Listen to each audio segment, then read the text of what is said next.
Nadhani sasa ni wakati sahihi wa barabara yetu kutoka Kilimanjaro Moshi kuja Arusha kuwa ya njia 8 na kujengwa na ubia na private sector, ili tuweze kufungua uchumi wa kanda yetu ya kaskazini.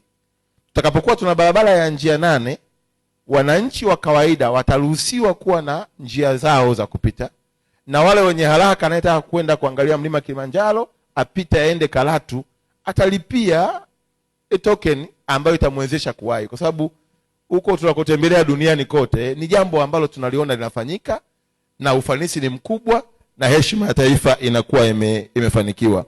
Kwa sababu hiyo sasa tunaomba ndugu zetu wa TANROADS mlitazame, muone namna gani tunaweza kufanya feasibility study, kwa sababu nafahamu kutoka Maji ya Chai pale kwenda mpaka Kilimanjaro airport pale njia panda, feasibility study nafikiri itakuwa kamilika. Sasa tukimaliza kutoka Kilimanjaro airport tukafanya kwenda mpaka Moshi, itakuwa ni jambo rahisi sana. Ni kuhakikishia mheshimiwa mwenyekiti, kanda ya kaskazini ni wajanja na wanajua umuhimu wa muda, hawatashindwa kushirikiana na private sector, ili tukitandika hapa njia 8 tutakuwa tumebadilisha na uchumi wetu utakuwa umeinuka kwa kiwango kikubwa na watalii hawatateseka. Sasa hivi tu tuna magari si chini ya malori 600 yanayopita kutoka Tanga, bado hujaweka watalii.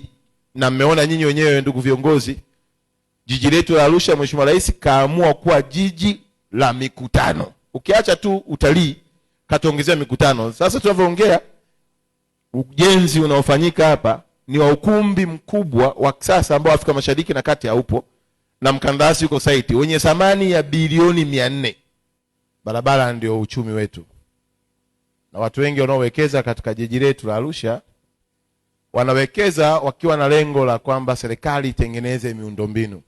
Watu wa TANROADS kwenye vikao ambavyo tumefanya vikiwa chini ya waziri mkuu, lakini pia mheshimiwa mwenyekiti na mkuu wetu wa mkoa tulikuwa naye, na tukakubaliana barabara ziingie katika package ya AFCON. Na sambamba na hilo mheshimiwa mwenyekiti, kwenye vikao tulivyokaa tulikubaliana kwamba mchakato uharakishwe ili barabara zianze kujengwa.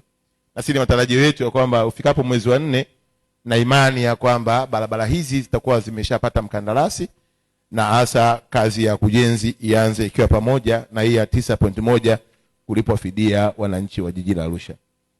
Kwa kumalizia mheshimiwa mwenyekiti, meta 13 za TARURA ambazo zenyewe ninaweza kusema kwa kazi kubwa na mafanikio makubwa, kilomita 13 zinazojengwa kwa njia 4.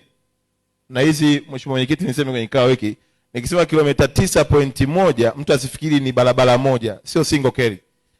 Hizi ni njia 4. Hata hizi kilomita 13 za TARURA ni njia 4, sio njia moja. Maana yake ingekuwa ni njia moja unachukua kilomita 13 unazidisha mara 4.